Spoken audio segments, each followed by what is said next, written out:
میں تو کسی کو سرٹیفکیٹ نہیں دے سکتا. دوسری بات یہ کہ یہ جو ذہنی مریض والا معاملہ ہے اس میں بڑی احتیاط سے میں ہاتھ جوڑ کے بڑے اپنے آپ کو سیف کر کے کہہ رہے ہیں عمران خان کہے یا DGI/SPR کہے, لیکن ذہنی مریض تو ایک قوم بن گئی اور اس قوم کو ذہنی مریض بنا دیا کہ سانو سمجھ ہی نہیں آ رہی ایسی کریے کی. ایک طرف ہماری پاک فوج ہے, ایک طرف ہمارا عمران خان ہے, ایک طرف جناب علی اسٹیبلشمنٹ ہے, ایک طرف PTI کھڑی ہے, اور دونوں طرف جو ہے ہمارے وہ ہے. تو ہم سمجھ نہیں آ رہی کہ ہم ذہنی مریض بن گئے. ہمیں یقین ہی نہیں آ رہا کہ ہم کس کے خلاف بات کریں اور کس کی سنیں.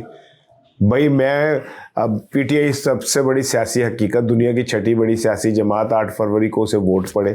اسٹیبلشمنٹ پاکستان کی سب سے بڑی حقیقت, اس کے بغیر ملک مکمل نہیں, دنیا کا کوئی بھی ملک مکمل نہیں ہے. تو بار بار کہ جو مرضی کو اسٹیبلشمنٹ پوری دنیا کے اندر موجود ہوتی ہے, لیکن یہ جو تصادم اتنی بڑی قوتوں کا ہو رہا ہے یہ کسی طرح بھی پاکستان کے مفاد میں نہیں جاتا.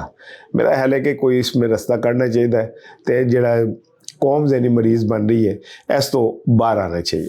اب 2 چیزیں اور ہیں. یہ ہمارے کیا کہتے ہیں معروف عالم جناب انجینئر محمد علی صاحب کی, ان کی ضمانت ہو گئی ہے. 5 لاکھ کے ضمانتی مچلکوں پہ انہیں کڈیالہ جیل سے رہا کر دیا گیا. اب ان تانگا آ گیا کچہریوں خالی تھے, سجنا نو قید بول گئی. اب وہ گانا وہ نہیں گائیں گے, اب وہ سیدھا جو ہے نا چلی بتنگ کرتے پہنچیں گے اپنے اڈے کے اوپر. انہیں 26 اگست کو گرفتار کیا گیا تھا توہین مذہب کیس کے اندر. اب مجھے نہیں پتا کہ اب اس کیس کا کیا بنا, جو ان پہ الزامات تھے کیا وہ ختم ہو گئے, کیا توہین مذہب کیس کے جو ملزم ہوتے ہیں انہیں ضمانت مل جاتی ہے, اور مل جاتی ہے تو پھر کیا ہوتا ہے. میں ان کی اللہ تعالیٰ ان کی حفاظت فرمائے, ان کی زندگی کی صحت کی حفاظت فرمائے. لیکن جس طرح کے ان کے اوپر ماحول بنا تھا اور اس ماحول کے بعد ان کی گرفتاری ہوئی تھی, تو میرا خیال ہے کہ ان کو گرفتار کم کیا گیا تھا, حفاظتی تحویل میں زیادہ لیا گیا تھا, کیونکہ ہے تھے وہی لاڈلے کاکے نے نا, وہ بھی ان عالموں کی صف میں آتے ہیں جو ان عالموں کا سچ بولتے ہوئے زبان لڑکھڑا جاتی ہے, ان کے دستار جو ہے وہ ہلنے لگتے ہیں. اور وہ جناب علی مجھے تو میں بہرحال وہ کہنا نہیں چاہتا, لیکن میں نے یہ پڑھا تھا اپنے نبی برحق صلی اللہ علیہ وآلہ وسلم کا کہ ایک وقت آئے گا کہ جو اس دور کے علماء ہوں گے وہی سب سے بڑا فتنہ ہوں گے. میں کہہ نہیں رہا, ویسے ایک بات کر رہا ہوں, کیونکہ عالم وہی ہے جو سچ کے ساتھ کھڑا ہو.